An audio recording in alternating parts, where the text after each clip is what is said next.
What's up, YouTube? This is me, Agent Dave, aka Fanatical for Jesus, coming to you real quick. Hold on, let me make this call.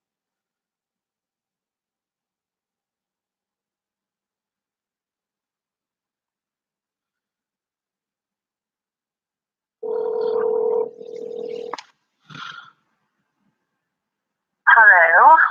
Oh, Sharon? Yes. Alright, so we're live.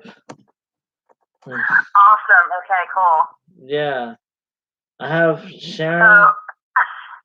we have some tech problems, but we're always on Google Hangouts. Yeah. It happens. I don't know why they made it so difficult now. Like, it used to be a lot simpler. A lot of my friends have problems getting on there, so it happens a lot. Yeah. Oh, it used to be a lot easier. Like, it used to be you just type, you just go on Google Hangout on air, Yeah. and then you just hit live or hit. Yeah. Yeah. It used to be a lot simpler. I don't know why they made it so difficult. It's crazy, huh? Yeah, it is crazy. So, thank you for having me out on your show. And thank you for joining. Opportunity to talk, be on your show. Thanks for the opportunity to be on your show. Yeah. Thank you for joining. First time be on your show. You're an awesome person. You're an awesome friend. Thank you. Christian. So, yeah, man, what's up? What's going on? Nothing much. Like, I'm just glad we finally figured it out. We tried Facebook Live, and I'm like, well, just go on YouTube and just call me. Yeah, exactly. Yeah.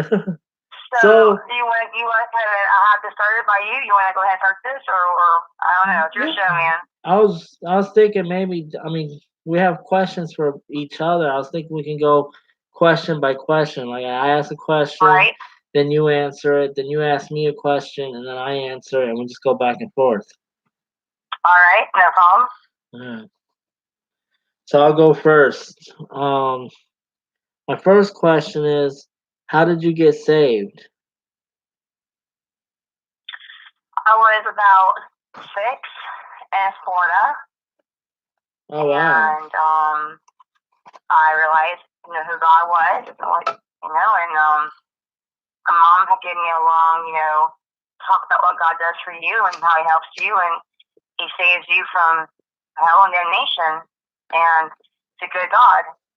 Yeah. I knew at 6 that I wanted to give my heart to Christ. Wow. Yep, I knew at 6. I knew. In my heart, that's pretty good. There's a lot of talks about this, Yeah. Well, you have a discussion like to your kid, and finally I'm like, you know what, Mom, I wanna get saved, and I was only 6. But when you're older, about maybe 18, 17, I really knew more about life, and I read a dedication actually in church at 17 in Florida. So I knew at 6. I knew who God was. I wanted saved, and I got baptized, and raised in a family with Christians. And my dad's an at the time, my dad was actually a sheriff in the jail. Oh, wow. And yep, down in the Marine Corps.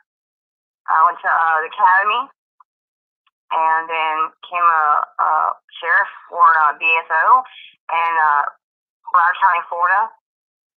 And we had church since I was, 6 to 17. Yeah. So yeah, I went to Christian high school. Well, for me, like kindergarten, middle school, high school, 10th grade. I left 10th grade and the high school being, of course, Christian high school because I got abused. Yeah. By my grandfather, which what happened to me. Some of the story. Yeah. I'm an actual survivor of child abuse, sexual abuse. The church kind of covered it up, actually. So when I was 17 and came for my mother, my dad had told me 2 months ago, that the one cop in the freaking church, a member church, their top friends, different Dade County is Miami. So my dad had a brother and his friend had a Dade County being Miami, and the cops knew. Wow. And the pastor knew. And they just didn't do anything about it. No, they knew. And I'm why? Why didn't anyone do anything? But, I was a little young back then. Now I'm older now, yeah, it makes kind of sense. But then again, there are things that parents should do. That's true. My dad got guilt, of course. He's got guilt, but I can't judge him. I'm upset the fact that there's more that should be done to my grandfather. But see, a weird time back then, he was dying, and they weren't sure to do my grandfather dying, and no one put him in jail. Wow. But they can't, say it's my fault. I was a kid. Yeah, you were just a kid. There was nothing you could do about it.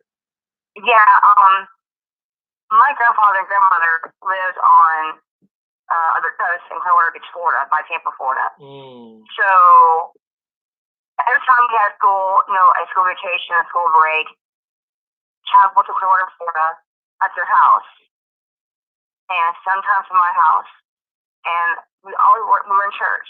Well, in Clearwater, Florida, by Tampa, Florida, their church, a high deacon in church. My grandpa's a high deacon in church and a choir, and your grandpa was? You what? Your grandpa was? Yeah, a high deacon in church. Wow. That's why they covered it up. Do what? That's probably why they covered it up. Well, see, yeah, my grandma and him were in choir, and she had no idea what's going on. Yeah. And when you're 7 or 8 or 9, you're in that little pew. For a little girl, it's not normal to imagine me getting a knife stabbing him in the heart. No one heard me. No one would believe me. So in the choir, he'd watch me and smile or wink at me. I was disgusted. I was frozen. I couldn't believe it. So, yeah, that is a big deal being a high deacon. When my church knew in Florida, in Pompano Beach, Florida, Pompano is near Boca and Deerfield, and West Palm Beach, Florida. See, in Pompano, they knew at 17 then, yo, what's up? What happened to your daughter? But no one did anything, see? Yeah. And so those 10 years from almost 7 to 17 were gone. No one understands, until you're in that kind of position that you're a little kid. You're brainwashed and you're groomed. And I was bought. Everything that God took from me as a child was gone. Wow. So the only time I was actually happy is when my own house. And then again, they would travel from Clearwater to my house. And then you're scared. You're kind of cringing. You're scared. What now? What can I do? You told me I'll kill you. Wow. Like your friends, that's your family. I'll kill them too. So see, brainwashing and grooming is when you get them to trust you. The whole building a whole trust issue. I'm your grandpa. I love you. You can trust me. And at first, at 7 years old, it's kind of like weird sexual talking. Yeah. I'm like, that's weird. That is That's weird. not normal for a grandpa. Wow. It's not normal. And then not hardcore at first. Always like slow to gain trust and more trust. And then on my live stream, my story's on there. I was crying. I was quite emotional that night. The first time when he touched me, he had a van. He had a what? Told me he had to go to a store and buy you a gift. Yeah, I went to the store, bought me a little gift. He bought me the strawberry shortcake doll. I loved her. And his thing for me was strawberry shortcake at first. Oh. So the doll was my only friend. According to him, your only friend here, Sharon, is her. So my only friend was her back then at one point. Wow. So he was grooming me through my doll, through even Care Bears, My Little Pony, whatever he could get, I loved. But the main thing was the strawberry shortcake doll. I loved that damn doll. You know, I loved her. And like the same day, after the store, hey, we'll go get some burgers and some fries, get some burgers and a milkshake. Okay. So went to a joint, got a burger joint in Florida down there, in Florida. Got a milkshake, a strawberry milkshake. I love those milkshakes. Yeah. I love strawberry milkshakes so much. Got in the car to go home to my grandma's house, right? Yeah. And on my live stream, it's all there, it's all true. The first time it ever touched me, when it first started happening to me, was when I'm in the seat, the buckle went over me, and then he grabbed my freaking areas, and then down below, and I'm like, what the hell? I was frozen. Like his hand was going up my skirt, and I'm like, okay, this is not normal. Wow. I couldn't scream. You can't scream no. You can't say stop. I was just frozen. It's not normal. And it's the first time he called me Sweet Cheeks. Really? Yeah. That word there and Sweet Tits were my names. They called me. Yeah, at 7 years old. Mm-hmm. Wow. So see, there's 5 names to use against me. Of course, strawberry shortcake, Sweet Tits, Sweet Cheeks. The other thing I want to say that this is just too horrible, but that's when my whole name being groomed. So my little doll, I love that little doll, and he took on me. What I loved was gone now. Is being groomed process. So see, it was first very small, again, talking sexually to me. That's kind of odd. That's kind of odd from a grandpa. He's a Christian, right? It's weird. All of a sudden, he touched me. And then, time, slowly, more talking sexually, then more touching happened. A graphic, I will tell you this on your live stream, on my live stream, it's not there.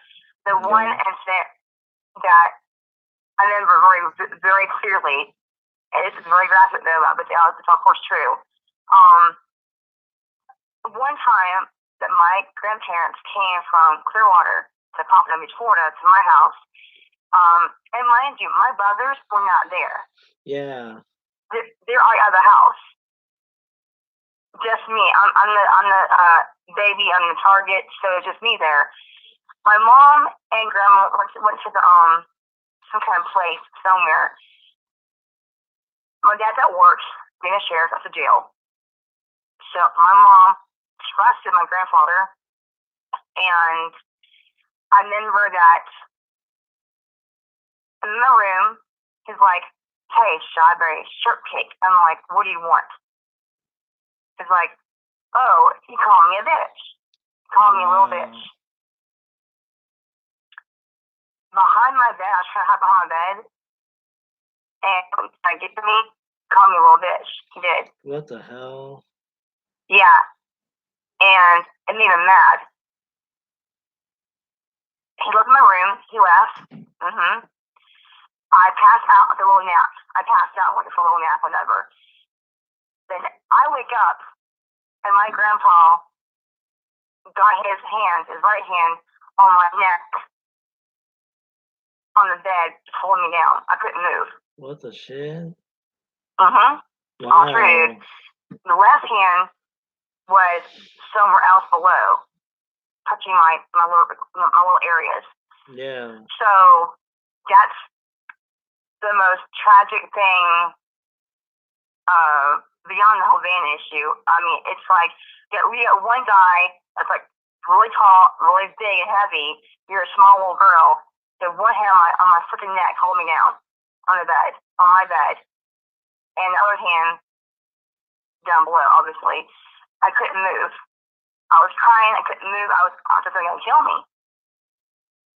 Then he made some graphic remarks about my chest, my area down below, and I'm like, what the hell has happened? He said, shh, don't tell nobody. Our secret. That's when it at first really, really got worse. Right there, the first major thing. The van's one thing. This here is more graphic. This was horrible. So yeah, there's things that happen off and on. Yeah. I'm doing actually a book right now and a script for PureFlix for a movie next year. Hopefully, it's gonna be a movie. Oh, for it's PureFlix? Very hard. Do what? For PureFlix? PureFlix, yes. PureFlix talked to me back in the summer. Well, August, September, summer. Summer gets still summer, guys.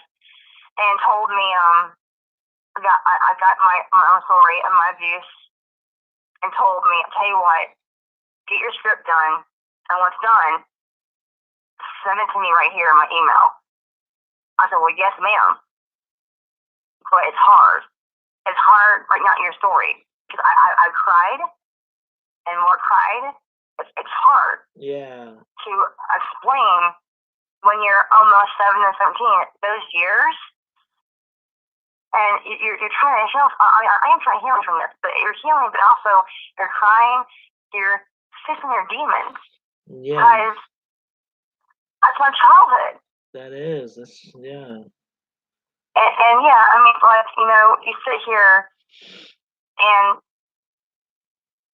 talk to your friends. Only 5 people knew. Yeah. About my abuse. That was it. Wow. My whole life. So when I was 17, a lot happened. It's kind of more graphic. Anyway, I was 17. I was 17, and at this time, again, my grandparents came down from, Coral Beach, Florida, to Pompano Beach, Florida, my house. Yeah. Again. This time, my mom and grandma at the mall for her hair for church next day for church. My grandma was her hair getting done, and my mom and my grandma went to the church first, then to the salon at the mall. Yeah.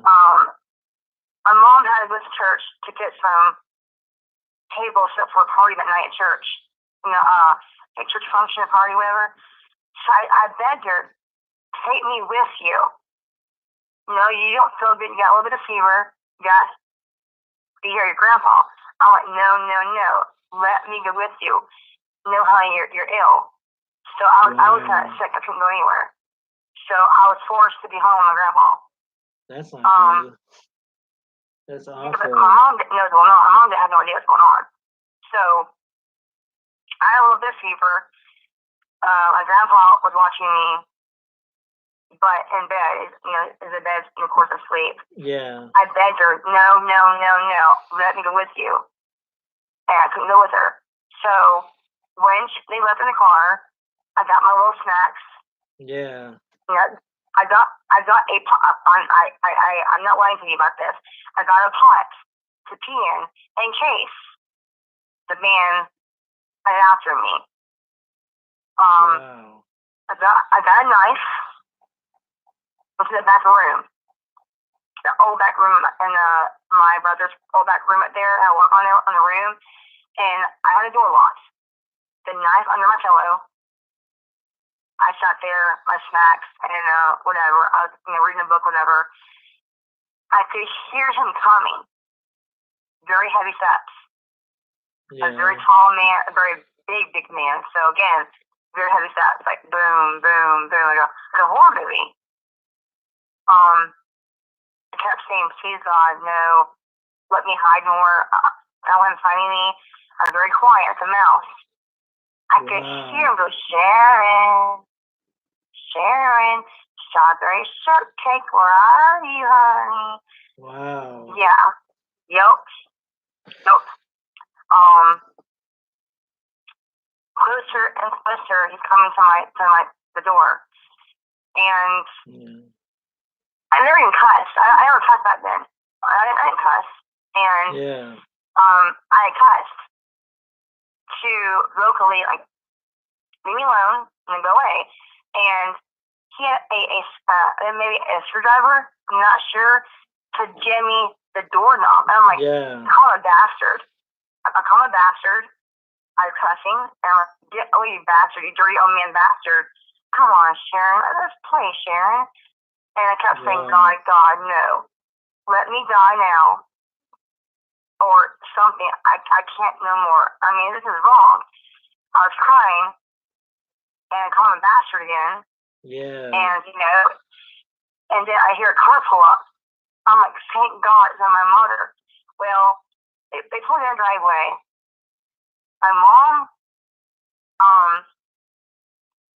walked in, and she caught my grandpa trying to run from the one room to the hallway.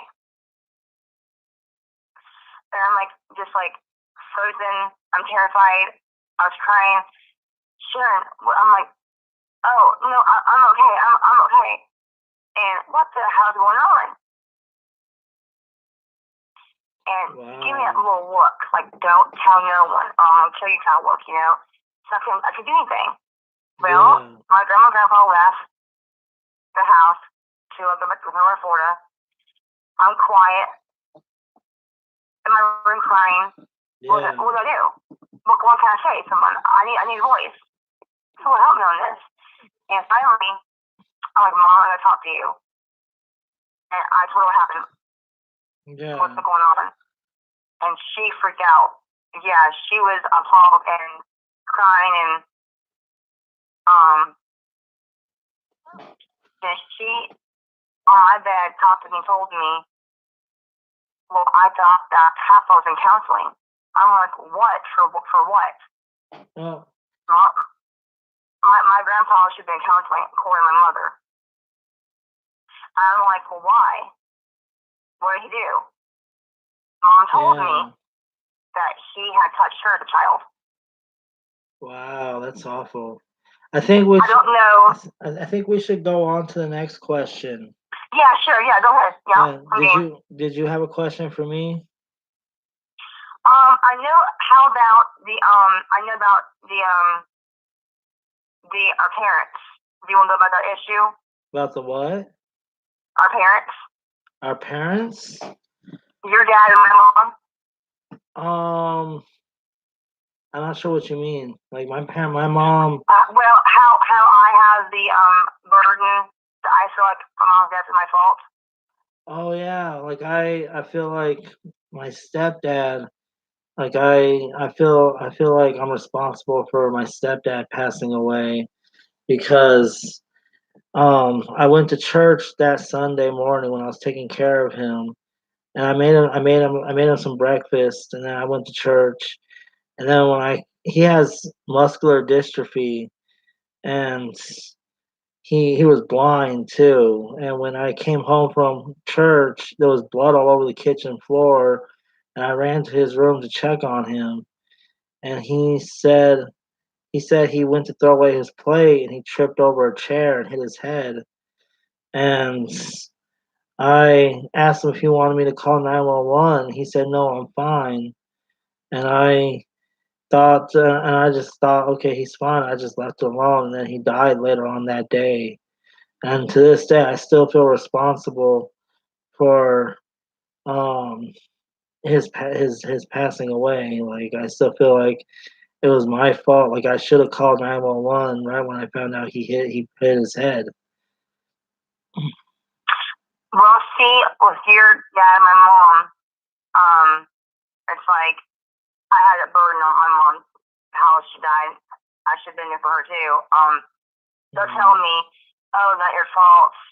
You can't help that. But they're not us, are they? They don't know what we've been through. They don't know at that moment how we feel. Yeah. I can't tell you we should have been there or shouldn't be. So I don't see, it's like we don't know if things would have helped him or worse. My mom, same thing. Yeah. I'm in Florida. Can I offer marriage? Can I have her life saved? I don't know. I wish I were there. But so until the day I die and see God again and my mom, I can't explain my guilt. I can't really explain what I feel because they're not me. I'm not you. You're not me. So I get that with you. You know, with you lately, I'm not a big issue because again, I can't say well you should have been there or not. I don't know. I mean, it sucks. What can you say to someone? What can you say to someone that has that burden, that heavy burden saying it's my fault? I can't judge nobody. That's true. It's hard. That's hard, you know, to say that. I mean, you have been told your life, not your fault, can't help this, but then you do, I do. We had that feeling, you know, we should have been there. But again, no counselor and no book will ever tell us not your fault. Yeah, that's true. They weren't there. They weren't there for you or me. Yeah. So I can say, you know, I'm sorry that you know he died and my mom's dead. It sucks. And we can't say, hey, I'm sorry. Yeah, that's true. I'm sorry that I let you down. Yeah. But you know what I'm saying? It's that burden guilt. And so having one day, it's how again, no counselor and no book can ever tell us not your fault, it's all good, and move on. Can't just move on. You're not a light switch. That's true. You know, it's hard to say. So you feel like it's your fault, then it's like, well, so how do you move on from this? I got the next question for you. Sure. What's the purpose of your channel? Oh, my content. Okay. Well, I'm an activist. On my channel, I have awareness of what I've been through, my own abuse. I discussed my own abuse as a child, what I went through. Some sexual abuse, violence, what I've been through. There are a lot of bullies on there, a lot of bullies who will shame me in my abuse. People like that, that's why people that are victims and survivors can't come forward. Because of haters, they want to tell you, oh, it's your fault, don't say anything. Well, that's why I'm here. Because I've had now it was 45 at one point. Since August, I've had now about almost 60 people, 60 people, no, I'm sorry, 59 people, whatever, come to me and say, I've been raped, I've been molested, I'm a cutter, I'm in drugs. Wow. So, I made a support group on Facebook called No Judgments, Just Love support group for anyone. A cutter, you're a druggie, your addiction for whatever, you've been abused, because I've been there. I'm also a person, I'm an ex-addict. Yeah. And you know that too, you know that story. So, I know about that. I feel like, I've been through the whole drug issue. Yeah. Sexual, child abuse, violence. Yeah. So I want to help people and say, look, I'm not perfect. Yeah, I've cussed. I'm not perfect. But see, I direct them, okay, what state are you in? What country are you in? We'll go here or go there. Because again, I want to help them find their voice. For me, I had no voice growing up. I had no voice. My brother won a podcast show, and by a lie, he told the whole world about my abuse, but by a lie, denied this. So I encourage my actress friend, Erica Eleniak from Baywatch and ET, told me, in this world, you feel like you're doing the right thing but not saying anything. When you're silent, you feel, oh, it's good, but it's not good. You're being silenced. And told me one thing. In this world, you'll find my people that love you for you. The rest don't matter. That's true. Because see, yes, you know that. To see people want to hate you and mock your abuse and what you've been through, they're not me. Yeah. Behind closed doors, man, you don't know what's going on. That's true. Church deacon hurt me for 10 years, and no one knew about it. So but then they did know about it. It's all like covered up, It's crazy. So do you got a question for me next? So you were born very awesome. You were born at Air Force Base in London, correct? In London? Yes, I was. You're born in London Air Force Base. So your father and my dad, military. Yeah, that's true. So our dads are military base, military. Your dad, my mom was gone. We had that guilt. We're Christians. Yeah. So yeah, for you, when did you get saved? What's your story about? When did I get saved? Well, I didn't grow up in a Christian home. I grew up. I was raised by my mom, who was Buddhist, and like the only experience of Christians that are you there? I'm here. Oh, the only experience of Christians that I had with my sisters, and and then what happened was I ended up in foster care, and then from foster care I went to juvenile detention center. Then from juvenile detention center I went to a treatment center in Colorado, and then when I finally got out of the system, I I I was I went through a period of my life where I was like very anti-Christian and Christian like any time like I hated God. Like I didn't stop believing in God, but I hated God. And I would take out my anger out on people who claim to be Christians. Like I would harass them, I would pick on them, I would beat them up, I would do all kinds of like mean stuff to people who claim to be Christians. And then Right. and then I remember one day, like, I was smoking outside my apartment because I wasn't allowed to smoke in my apartment at the time. And these Mormons came up to me and started talking to me. And something about what they said got me curious to read the Bible. And then I read the Bible, and then I decided, after reading the Bible, that I wanted to give my life over to Christ. And but I mean, it was kind of selfish because I was in the process of being evicted, and I was thinking if I gave my life over to Christ, God will save me from being evicted. God didn't save me from being evicted, but He has helped. He helped me in other ways that can only be explained by God. So that's why I became a Christian because I feel like I know for my studies, I've studied different religions. I studied Islam. I studied Buddhism. I studied I studied the Torah. I studied many different religions, and Christianity seems to be the only um, religion that actually makes sense of this world that we live in. Like so, that's another reason why I'm a Christian. Anyways, Right. yeah. Right. That's good though. The story you were in a foster care system and you made it. Yeah. You made it through. That's a lot true. don't.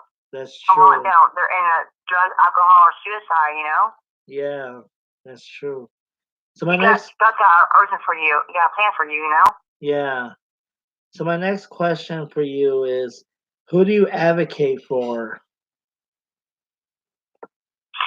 At this point, I'm not. Well, I'm not really an advocate. I'm an activist. I am in studies as of last month. Really, been dabbling in studies about being an advocate because activist is one thing, and advocate is different, kind of a little bit different than activist. Advocate, you must do a background check, a drug test, a lot of courses. I am in the courses. I am trying to study courses, but then my script here, my book, my kids, my part-time job. Yeah. It's a lot, but I am going to be more into the studies. I want to be an advocate, yes, but activist is again awareness that this does happen because so many kids out there and men and women have been abused. Yeah. And they're afraid of looking forward, want to be mocked, want to be judged. And I'm like, you know what? All the crap that I've been put through the last 2 months, or in August, it's like, I'm still here. I cry. I have bad days. But I'm here, and God is now telling me, now I know why I'm here. Now I know why all this crap that I've been shamed. Yeah. I've been mocked. Being, like, not only a Christian, but then my abuse. It's not a joke. And I'm like, that's why I'm here. I want to be your voice. I want to say, hey, a voice is here for you. Don't be in those shackles, in that dark room. Because again, these jerks that want to haunt me every day and hate on me, they're why people can't come forward. That's true. That's true. They hinder them. They'll say, oh, don't do this, don't see this. You'll be laughed and mocked. But then again, the first steps, it's not easy. It's not easy. But then every day that you're going and going, it gets a little bit easier. But my thoughts and my bad dreams will always be there. But yeah, I know that. Well, I see his face. I see bad dreams. I have it all the time. But then again, each morning you're out of bed, a whole new day, and you keep going forward. You know what? I've come this damn far. I've come this far. I can't stop now. So haters are going to hate you for either because you're a Christian or to the truth.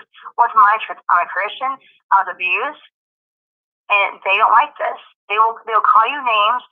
I've had the cops on my door 10 different times almost, and CPS. Why? To silence me. Yeah. Why? Because I have truth. So do you have a question for me? You have been through MGTOW, apparently. So with MGTOW, how did you get with MGTOW? What happened about MGTOW? Well, I didn't really I just made one video called Why I'm Against MGTOW from a Christian perspective, and from there a bunch of MGTOW people started trolling my page, but I don't really pay that much attention. They troll my page, but I just ignore them. Really, I don't take them seriously. I made after that I made another video because my friend Vape Time made a video where he tagged my name in it, and so I made another video about this girl named Rachel Oates who critiqued the MGTOW movement, and I just pretty much just talked about her video. But from other than that, I don't remember if I made any other MGTOW videos. But I don't really pay that much attention. They troll my account, but I just ignore them really for the most part. I don't. They try and say stuff to me like Jesus was a MGTOW, and obviously that is wrong because the whole purpose of Jesus coming to this earth was to die for his bride. And the bride is his church, and but the bride is depicted as a woman. So Jesus came to die for his bride, who is a woman, and that was the whole purpose of Jesus coming to this earth. So I don't really take them seriously when they comment on my page. They're just whatever. What's your the content of your video was about marriage, correct? Your view about marriage and against MGTOW, how they're well, I didn't really talk about my view on marriage. I just talked about why I'm against MGTOW, and I talked about how they're a demonic movement. Oh. They're a demonic movement because they lift up man instead of lifting up God.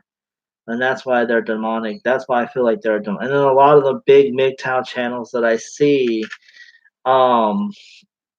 they spend all their time just bashing women, and a lot of them are extremely racist, and a lot of them are extremely racist too. Yeah. So I just don't pay them any attention. MGTOW isn't even on my radar most of the time. I don't pay attention to them. But that actually leads So me to like, my yeah. that actually leads me to my question for you. What's your thoughts on MGTOW, and do you think there are demonic movements? That's a loaded question about me and MGTOW. A lot of this stuff on MGTOW, a lot of Shingy subs call me you're the awesome. Well, they call me the legend of MGTOW, the legend of MGTOW. Yeah, I survived that Shingy roast for 3 months. So the subs call me the legend of MGTOW or the bearded Sharon. I have said one comment. I have said to me right now of my bullying, being bullied every day, that I do still have MGTOW because the women in my whole life, I never met women that were so spiteful, vengeful, just hateful women. That's why I said I still have MGTOW. It's a joke, but it's just a little joke that I'm having MGTOW. Women should not be like that. Solidarity, support one another, not tear and gossip and hate people. Women are so catty. I'm seeing this. Like women, not all women, but from what I've seen, I've been bullied by women for the last like months now. It's August. So my MGTOW is this. In August, I interviewed Matt Cheney show. A little bit short to be a little short story here. It didn't go so well. He roasted me for 3 months. Roasted, and my kids were doxxed on freaking video of their faces. So I survived Matt Shangy. I survived all that roast, and yeah, I'm a little pissed still, but then I'm like, well, the fight was too short, and me and Shangy made an agreement to be civil because I made my point, he made his point, whatever. So right now we're just civil, but MGTOW, this is not about even Shangy. This is about my own view about MGTOW. I agree. Some MGTOWers are really hateful. They create women. They racist. A lot of them are just act so evil. It's so hateful, and I guess they're more of male feminists, but they're male. Yeah. You know what I'm saying? Male feminists Do you that have think? their way. Do you agree with me that they're a demonic movement? There are a lot of things in MGTOW I can agree that are definitely not right spiritually. There are things I have seen. The men say it's like a caveman movement, and the women should be always, either just for sex. That's it. Or we're pigs. Well, we should be used for sex, or just this, and we're more than that. We have a mind. We can talk and we can vote. I mean, come on, it's caveman mentality. And yeah, there is some movement in that. It's a little bit democracy there. I do agree. There's some kind of warfare because the woman is degraded, and we are all support money, support people. We use men for sex or kids. We're all evil women, and we're not. There are some women that do use men. I will agree. They do. But I don't. And then they say, all women are just for this and that. And no, we're not. So they degrade women a lot. We're so evil. But men can be bad too. Men can be bad too. But all of a sudden, oh no, we're better than women are. I'm like, well, I agree again. There are some women that are not good women. But we're not all bad. So it's like, again, it's a kid mentality, man. You should never generalize. You should never generalize all men or all women as being the same way. Like, those people are individuals. Everybody is different. You're right. Women can be bad, and they can be bad too. There are. And that's actually all in the same boat, That's actually one of the biggest complaints I have about a lot of MGTOW people, because they tend to generalize all women as being the same way, and that's just not true. Not all women are the same, just like not all men are the same. Anyway, so did you have another question for me?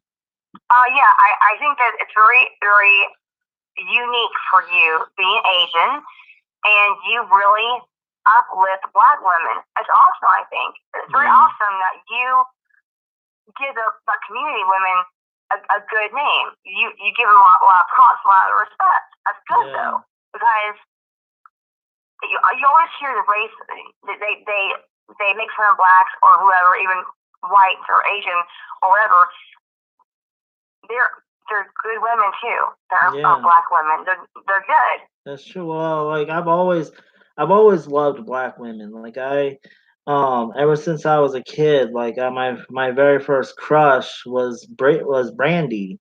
Remember Brandy? She was my she was she was my very first crush as a kid. Like I just always loved black women, and like I actually like I get mad when I see people tearing down black women, because I'm like, yeah, there are some black women that are bad, just like there are some women in general that are bad, but that's not all black women. Like the black women I personally dated, have been some of the most loving and supportive and kindest and sweetest women I've ever met before.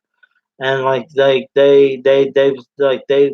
all understood, like I have a mental illness, and like the black women I've dated have been very supportive of my mental illness, have been very understanding, and they haven't judged me. They like, and that's why I love black women, because I just find that um they're very supportive of their man that they're with. Like, and you know what? That is true. And throughout history, they're very passionate. They're very strong, independent, vocal women. And I agree that people more should not just give. They say, "Oh, all blacks are evil and they're all ghetto." No, it's not. That's not They're true. not. Like my last ex, she actually grew up in the suburbs, and she just recently got her master's degree in psychology. She's definitely not ghetto at all. Like a lot. It's the whole American mindset. See, the mindset about race or religion or people, like, mindset, like I'm a survivor of abuse as a child, and they don't understand until you're in my shoes or whatever. It's hard to relate to someone like that. But it's the whole mindset. Americans, in my opinion, gotta change, man. This whole hateful. We're in 2019 now, and there's still racism going on. And hate. So I have a question for you. Sure. What denomination did you grow up in? What denomination of church did you grow up in? My parents had me through Baptist. Oh, really? Yeah, but now I'm older. I've been in other kind of churches. I've been into Lutherans and Methodists. I don't really get different sectors, I guess, is what it is. But I learned that different sectors are for a reason. Yeah. But, man, it all comes down to this. It's one God and one way only. I never understood why they're Lutheran and this and it's all Quaker. I get that. True. I do. But for me, it's there's only one Lord, one faith, one baptism. Like it's just one church. There's different denominations because man is sinful, and they break off and start their own denomination for sinful reasons. But all the Christian churches are united under one Lord, one faith, and one baptism. Is it in Acts or Romans? Is it Acts or Romans? I think it's Acts. The one church is from Acts. I believe it's Lutheran, or no, I could be wrong. Acts. Shoot, I'm sorry, man. Acts has one type of church. But see, like, in my area at Kingsport, Tennessee, in Kingsport, it's called a church circle. A church circle of all these churches in one circle. I kept thinking, well, why is that? That's so weird, because again, you got one way, one God, and then again, they can branch out. But see, I'm like, even Methodists have the same Bible, the same sermon. So remember in the old days, the buggy and the preacher in the old days go through the Oh The mountains or yeah, go through that's town. true. So did you have a question for me next? I'm thinking, hey, the dad thing, the military, Christian, MGTOW. I'm trying to think now what other one I have for you. So you are having you have illness that you're going through. Um, when did that happen? When did you realize that you had an issue with mental illnesses? I mean, what did you realize when it kicked in? When how old were you? You know, I was when you knew first all this. I was first diagnosed with bipolar disorder when I was 16 years old. And but I didn't that's actually what led me into what I consider the dark ages of my life where I became very hateful towards Christians. But I didn't really accept that I had a mental illness probably until I was probably just a few years ago, like when I was 28. Then that was partly because of my ex that she helped me really come to terms with the fact that I have a mental illness and that I should seek help for it. And that's why I feel like I'm forever indebted to her because she gave me something that no one else was able to give me. She gave me the ability to accept that I have a mental illness and um yeah, like so it was when I was 28 when I finally realized, you know what, I have a mental illness and I need to take care of this before it gets worse. Right. Unfortunately it has already gotten pretty bad because I went so long without treating it. But now that I'm treating it, I'm hoping that I slow down the progression. Right. I get that. Right. You Yeah. got. So do you have anxiety also? I was diagnosed with separation anxiety where what that is um when I get attached to someone, I can't be away from them for very long because I start getting really anxious. Like Yeah. I had that a little bit too, a little bit because yeah, um of my abuse. To see the first two men that should have been there but betrayed me. So yeah, see in my life, that's my issue. That the first two men that should have been there for me betrayed you. Then what do? Who can church you then?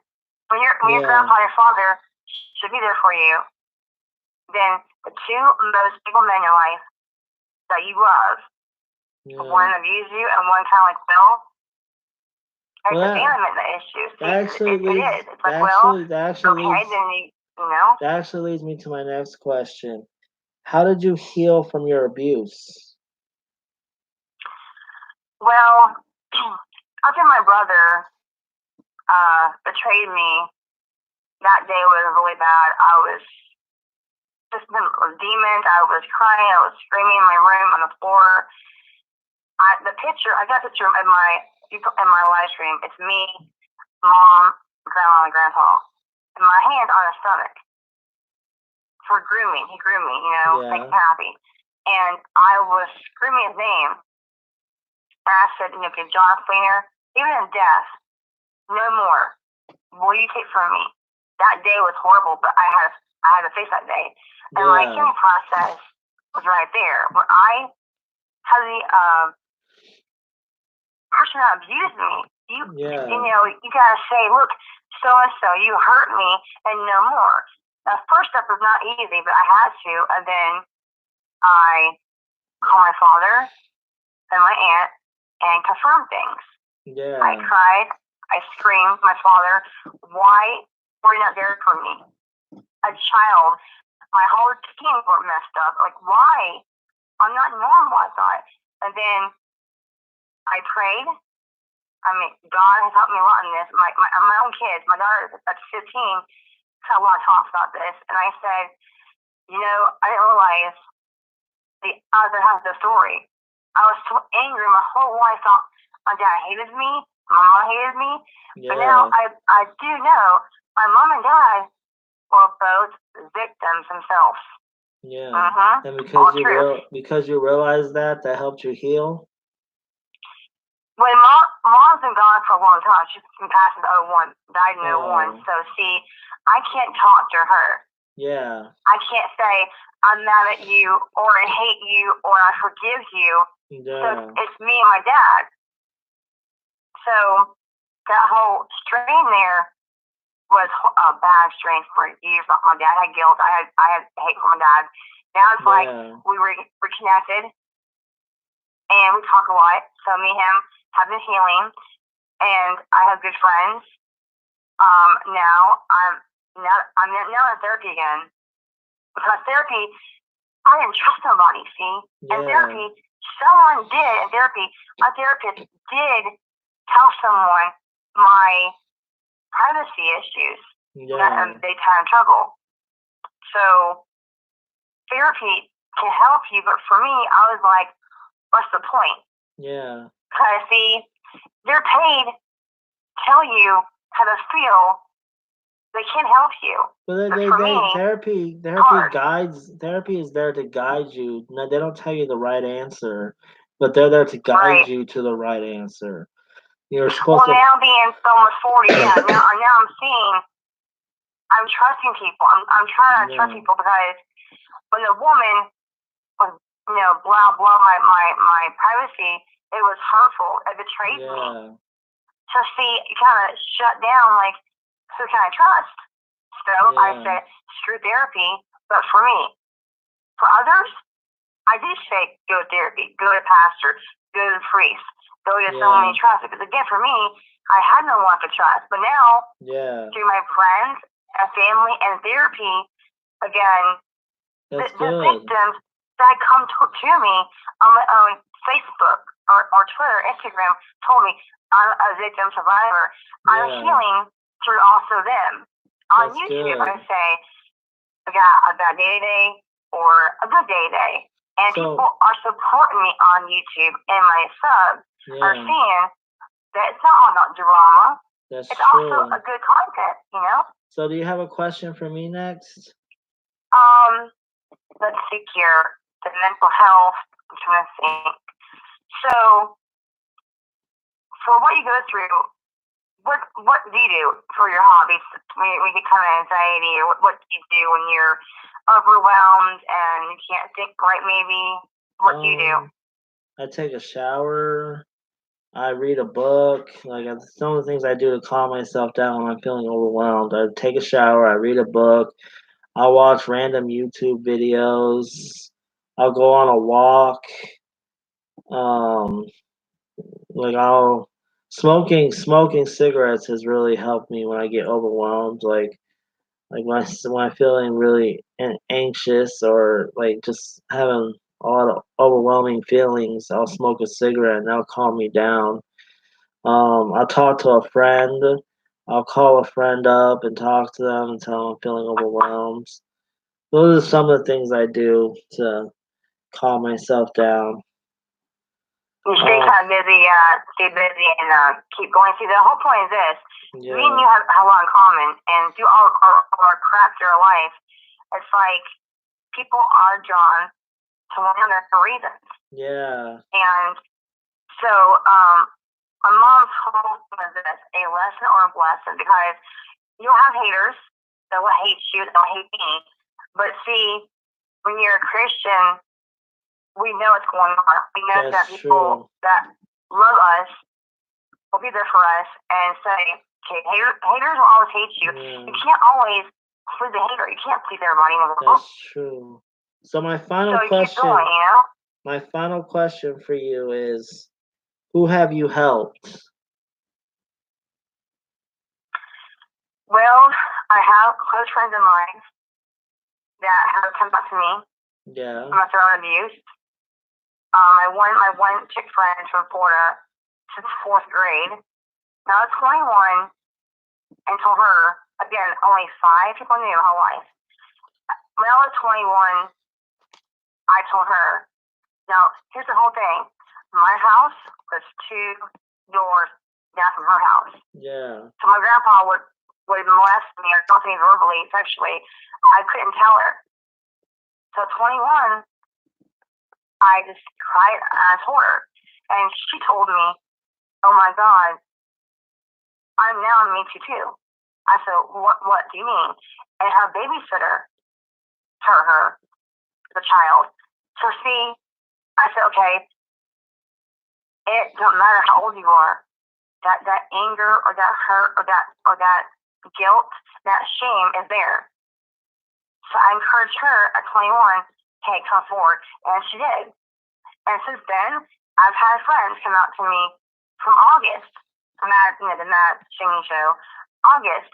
When my brother betrayed me, I was devastated. Like, oh my God. Yeah. When I came forward on Facebook, the one actress had my back from 18 or whatever, told me, encouraged me, go forward. Go forward when you can. I did it. I went on there, and then she asked me, may I please put on my Instagram and my Twitter? Well, heck yeah. And when that happened, it blew up. Now, a good thing from her can encourage me. I had actors, publishers come to me and go, oh my gosh, what a great story. Also triumph. It was horror for me, but now I'm seeing this, It's people say I was a rape victim or I was molested by somebody. That's why I'm here. Yeah. That's amazing. Because who else can tell me? Who else but me? I'm a whole curtain, of abuse because I've been there, or drugs. I've been that route. So why can't I help people? What can I say? Hey, man, I know how you feel. You want to end your life, or just have that shame. I say, look, all the crap that they put me through every day. It's not easy, but I'm here. And I know you. I know my other friends now because they're telling me, we got your back. And then God is going to allow people to say, hey, I got you, Sharon. I got you. Don't leave YouTube. Keep going. Keep going. And you have to keep going. You have to. Yeah, exactly. Despite the haters, you gotta keep going. Look, here's the thing though. When you are silent, the day you are silent, then what can you do? Your voice is gone. Your voice is gone. Your light is gone, and your story is gone. And I do this. I can be their voice or help them know I will fight with you. I'll fight with you because in my days I had no voice. Now I can say I'm strong. I do cry. I get upset. The thing is this: me and you got purpose on this earth. True. So do you got a final question for me? I'm trying to think again the one I asked you earlier today. So your mission of your content. You work with your Christian. Yeah. And your content. What's your purpose on your content? What do you want to do with your life? What's your goals? What do you want to tell people? How do you go about your content? The purpose of my channel is to raise awareness for mental illness and to show other people with mental illness that it's okay to have a mental illness. And it's also to raise awareness for AMBW, which it's to raise awareness for the AMBW community, which AMBW stands for Asian Men, Black Women. So I want to raise more awareness for AMBW, and I want to raise awareness for mental illness, and I want to do it in a way that honors God. Right. So you're witnessing people about God, and doing your health awarenesses, and it's like there's two in one. See, you're about God, and you say God can forgive you, God loves you. We're not. See, look, we're not broken. Me and you, we're not broken. Maybe a little bit dented on our path, but we're not broken. Yeah. We're gonna fight this, and me and you are trying to work. We're Christians. We're not perfect, but you know what? Perfect. Me and you can say Christians aren't perfect. Christians aren't perfect. We're just forgiven. That's so true. People are like, oh yeah, you're so holy. I go, look, you know what? It's like this. We're not promised a perfect life, even Christians. If anything, it is a little bit harder. But to see again with God's help, me and you get persecuted every day being a Christian. That's true. Anyway, so what do you do? Go on, go on. Yeah. Anyway, so that was I think the video's gone on for an hour now, and that was the last of my questions. So Okay. I'm gonna end the stream here. Thank you. We had quite lot of people watching, and we had 27 people watching. Um, we got one like, and a bunch of people commented in the comment section too. Um, but yeah, this was good. Like I like that we were able to get together to do this interview, and I think it went well. Did you think it went well? Yes, and also this, you'll have supporters and haters.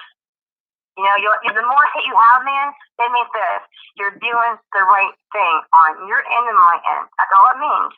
Yeah. Haters will always hate you, but then you got a lot of love, man. That you gotta keep going and do your purpose in life. And me, Yeah. I got haters too. But you know what? That means that we're doing the right thing here. Yeah. We are. I just want to answer this question real quick that someone commented, and like they wanted to know. They asked me, "Am I a Leo?" Well, first of all, I don't believe in horoscopes. As a Christian, I don't believe in horoscopes. But according to my horoscope, I'm actually a Gemini. You can like that's what I am. Like Gemini's rule. Anyways, so um, like everybody, thank you for watching the video or watching the interview, and have a good night. God bless you, and deuces.